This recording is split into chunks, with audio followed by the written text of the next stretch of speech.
Boom! We are live, ladies and gentlemen, boys and girls. Welcome to the Life as a Chad YouTube channel. And I thank all of you for being here, wherever you may be, and of course, however you may be listening. So, I did a video yesterday highlighting the drama, the saga, in with regards to Ali Akbar, Milo Yiannopoulos, America First, Nick Fuentes, the Groypers, the whole fucking 9 yards.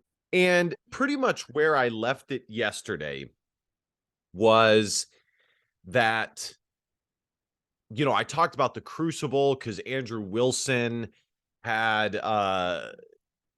debated Wurzelroot, who is a part of America First, and cozy.tv, cozy.tv. We got cozy.tv. And, I basically said that, not that I want to rehash the whole video. If you want to go watch it, you can. I basically said that, I like that I myself am a paleo conservative, America First. I wouldn't consider myself a part of the movement, a part of Nick's movement or anything like that. But in general, my politics are more in line with being America First, nationalistic, Christian, Christian nationalist, things like that. And I like Andrew Wilson. I like the debates that they do on the Crucible, but I thought that Andrew was a little over the top, and there was some information that came to light with regards to Andrew Wilson and who his comfy, not cozy, comfy streaming channel is, who pays for it, who funds it. I think he went a little too hard in the paint there. And in general, my big take was that my two biggest takes were that in general, it's very sad to see two people like Milo and Ali and the victims in this situation so obviously damaged and hurt, and something happened in their past to each and every one of them that has made them into who they are today. And you commonly see that. I have a master's degree in psychology. You will commonly see people who are damaged will have one tragic incident in their life that pretty much defines their entire life, because they're not able to deal with that problem. They put it down deep, and it basically defines them the rest of their life. But we don't need to go too far into that. And overall, for the conservative movement, it's sad. Not that Nick would necessarily consider himself a part of the conservative movement, but it's just sad to see the infighting, people on the right doing the work of the left, and more specifically with Milo, and that's what this video is going to be about, literally tearing down the very side that he for years claimed to protect. And so that's what I want to talk about mainly in this, is Milo. And again, that really is the big take, is just how terrible and sad it is. On one hand, they can get all of us plebs so worked up and wanting action to occur and take place, and why is all this depravity allowed to happen in America? And it's like, well, because the people who say they're making a change are also very depraved. They also have a ton of fucking issues. So it's no wonder. And they would rather tear down people in their own movement than tear down terrible people on the other side, the left. And in general, the left can get away with this type of depravity because they don't claim to be moral. They don't claim to be just. They don't claim to be traditionalist. So they don't they don't have to argue against that. So let's just look at Milo here. If you guys aren't aware, Milo, let's just look at Milo's time, just a very general timeline of Milo Yiannopoulos. Okay. His big come up was working for Breitbart, where he did a lot of good. Let me take that back. Was very popular. He's probably a top three I would say top five political figure, top three, if not the most popular figure on the right for at least a couple of years. He gets on the Donald Trump bandwagon. Um, Ultimately, he gets fired by Breitbart, or they part ways because Milo engaged in an interview where he lightweight not said that certain relations were okay, but there was a tiny bit of justification. Now he was mostly talking about his own history, his something that happened to him in the past, but nonetheless, it didn't come off well, and Breitbart decided to cut ties there. He goes on after Breitbart. He had been on the Joe Rogan podcast many times. I think Milo's next stop was with Censored. I think he was on his own for a little while. He writes the book Dangerous, which was a pretty popular book. Nobody says Milo has not been a popular individual. You'll even hear people on Cozy or America First say that Milo was one of the reasons that they were red pilled. I believe after his semi-retirement, or whatever the fuck he wanted to call it, his next stop was with Gavin McInnes and censored.tv, or it was banned, or there was a name that they had for it to begin, but they had to change it, and ultimately it was called censored.tv. He has his own show on censored.tv. He has a major role to play in censored.tv.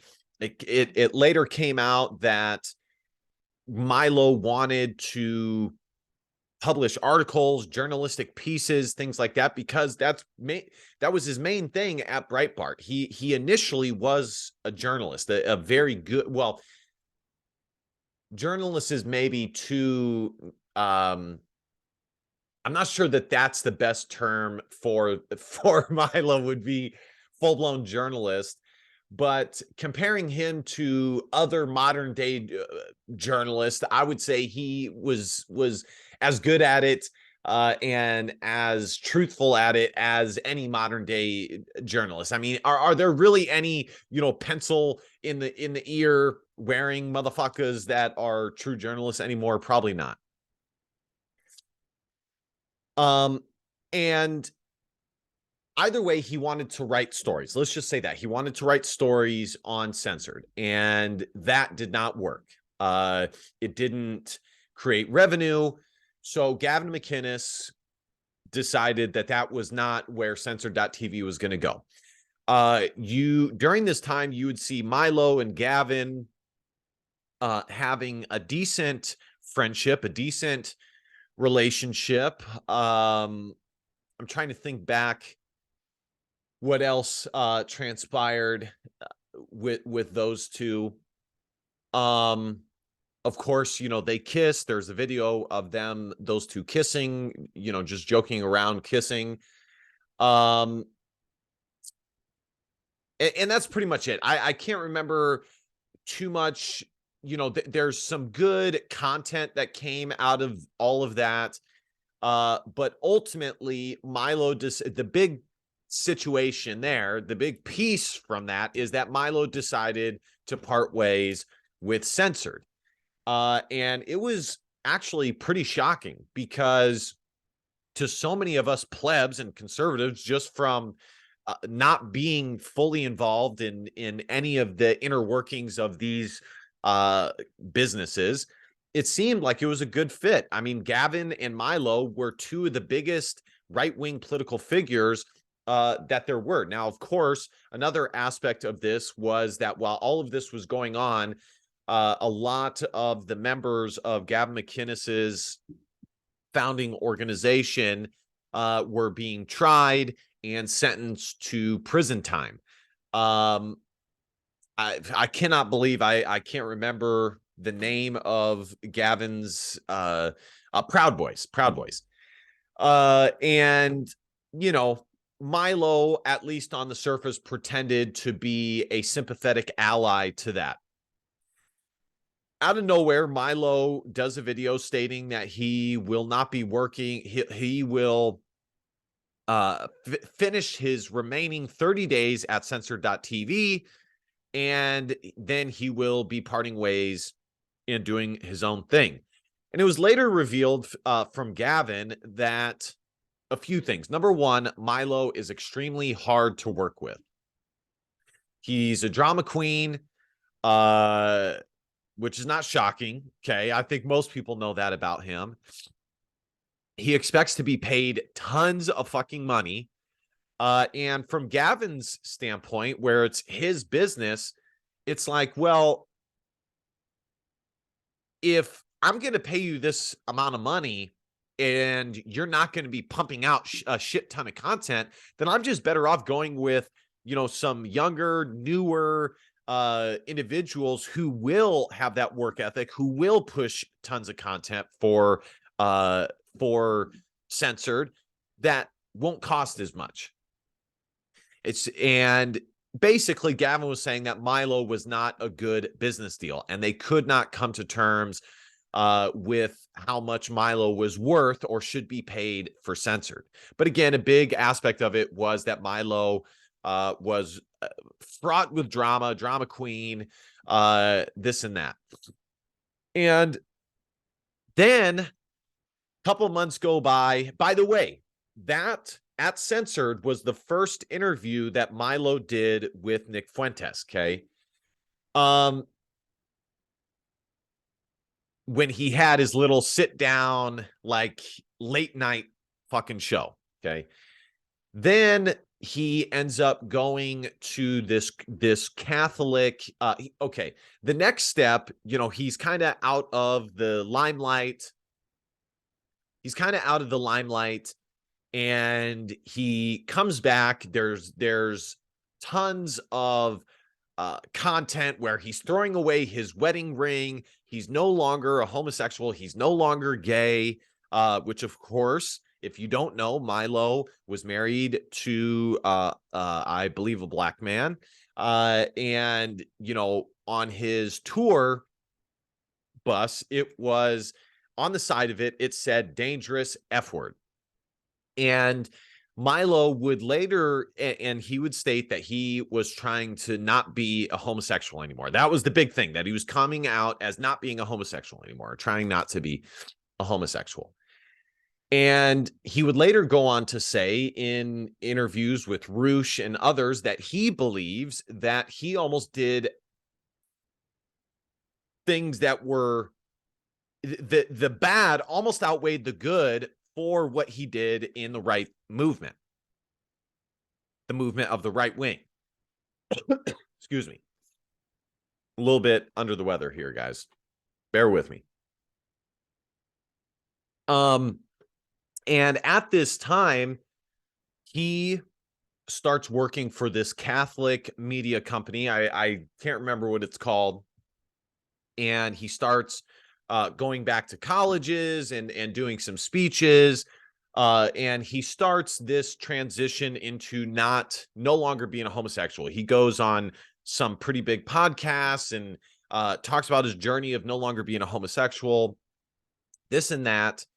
And I'm not sure what happened with his relationship with the Catholic media company.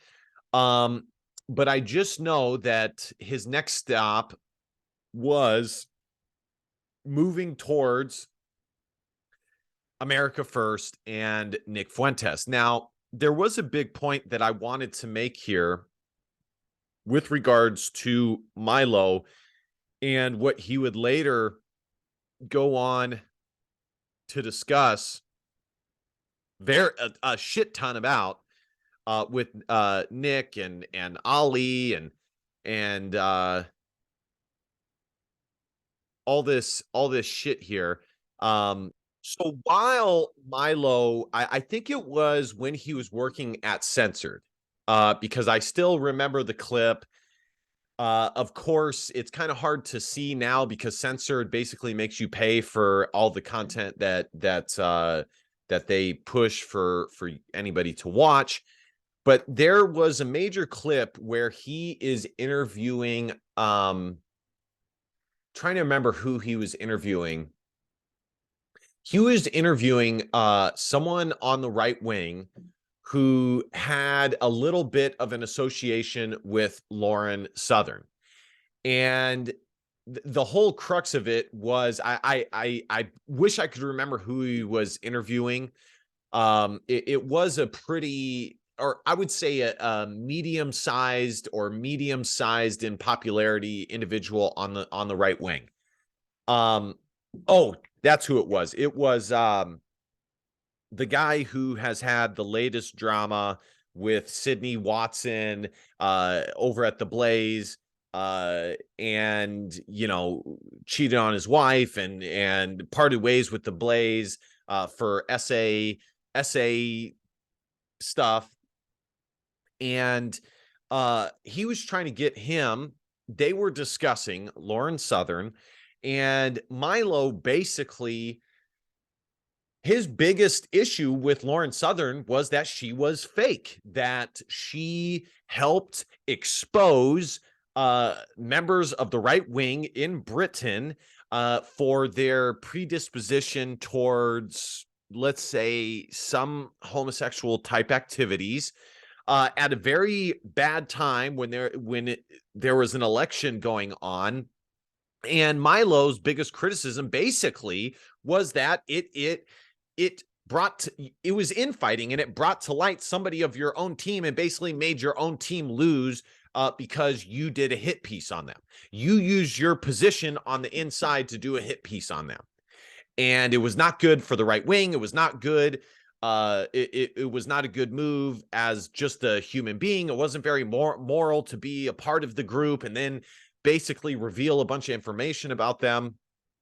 And I say that to say that this is basically exactly what he's doing now. It's basically exactly what he's doing now. Gosh, I gotta look up who the interview was with so that you guys can go and search it.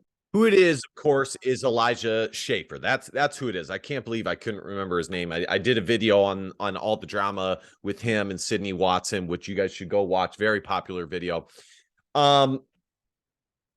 And that's essentially what he's doing right now. Now, I'm not saying that makes what Ali did or anything like that right.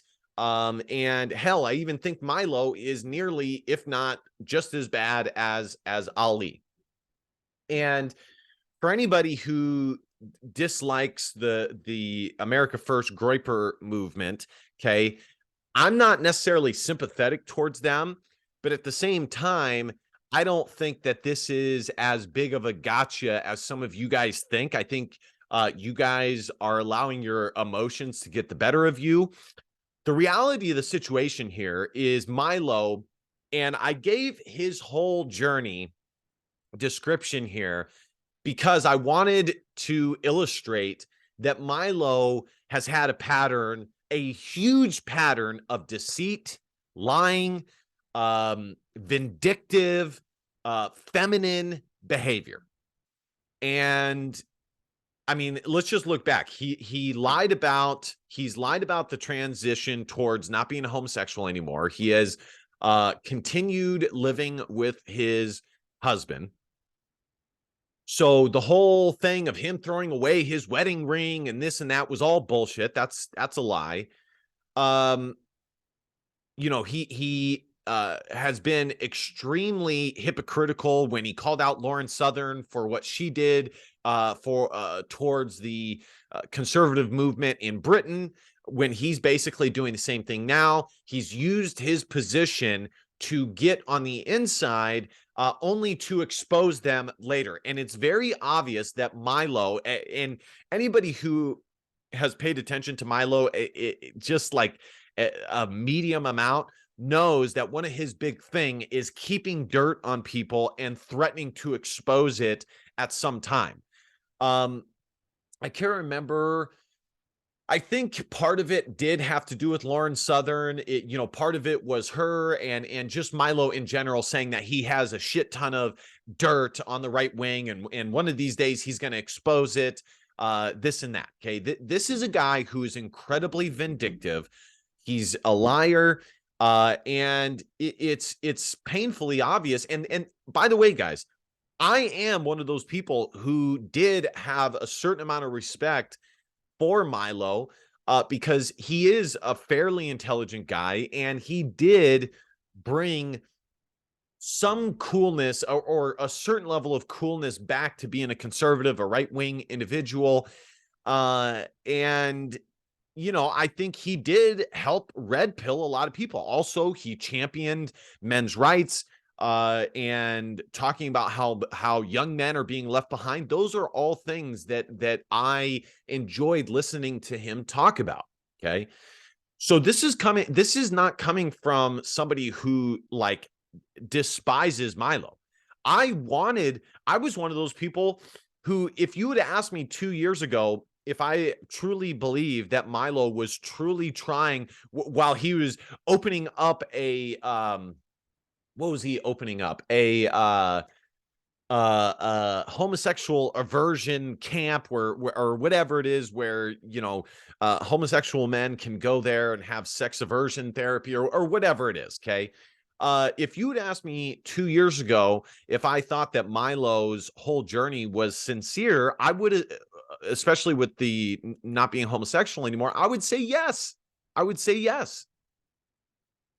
Because as a Christian, I think you should try to believe the best in people. If people say that they want to be better, more often than not, you should believe them. But this is just a guy who has lied at every turn. At every turn. And I don't think in the end that this is as big of a gotcha as people think. And I pulled up his gab here because I wanted to keep in mind, if you don't know, okay, the allegations here are against Ali Akbar. Okay, he is the one who did the inappropriate stuff. But if you look here, who would you say Milo is targeting the most? Who is he trying to dissuade people from liking the most? Is it Ali or is it Nick? I mean, literally, all of his most recent posts have to do with Nick. I mean, boom, here's a Nick, here's Nick, here's a Nick one. Here's a Nick one. Here's a Nick one. Nick one. Here's him with his evil eye, because again, that is how Milo sees himself. Milo sees himself as the overlord with the all-seeing eye, who has all this dirt, and you better not cross him because he has all this dirt. And quite frankly, it's pathetic, dude. It's really some pussy shit, quite frankly. And because the reality of the situation is, if you're not being biased in this situation, you will look at this and go, well, what Milo did was not good either. Withholding information for a year's time, sitting on information for a year's time is not good. That's not as bad, but it's still bad. But just look at this. This is an obsession here. Look at this, guys. Come on. This really, you really think this is the dagger to the heart here of America First? Is this fucking psychopath Milo Yiannopoulos, who is totally obsessed with Nicholas Fuentes? Look at this shit. I mean, it's just post after post.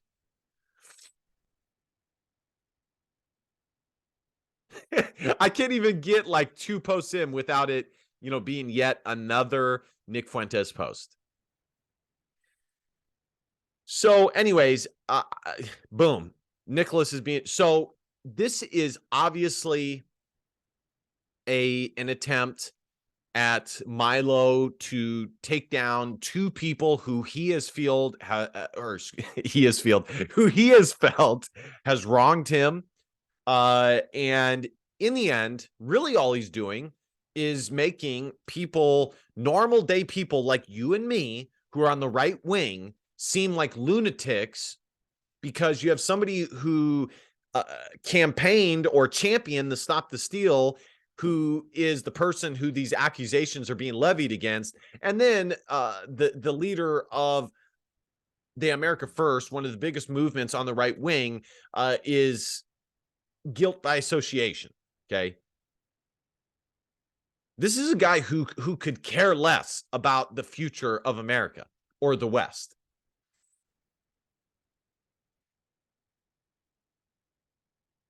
So, anyways, I just wanted to share that. This is an extremely crazy situation. I would just suggest praying for Milo. It's sad his whole conversion was not sincere. I hope if you were somebody that gave him any sort of money, whether it be for the conversion therapy camp or for any of his content, I sincerely hope that you've learned your lesson, because and this is exposing another problem on the right, which is many actors in the right are just that, actors. They don't truly care about having America become a great country again, a Christian country again. They're in this for the money because it's profitable. It's profitable to get people outraged and saying, yeah, that's terrible. Yeah, that's not good. Yeah, that's not good either. And getting people all in an uproar and then capitalize or profiting off of it. So, anyways, let me know what you guys think in the comment section. I think that it is painfully obvious that Milo is a psychopath, and he is not the flower in this situation. And if you can't see that, I really believe your bias is and your emotions are clearly clouding your ability to think rationally here. But anyways, like, comment, share, subscribe. You know the fucking drill. And last but not least, DBAP, don't be a pussy with own facts or feelings, because your feelings just don't matter. See you kings next time. Peace.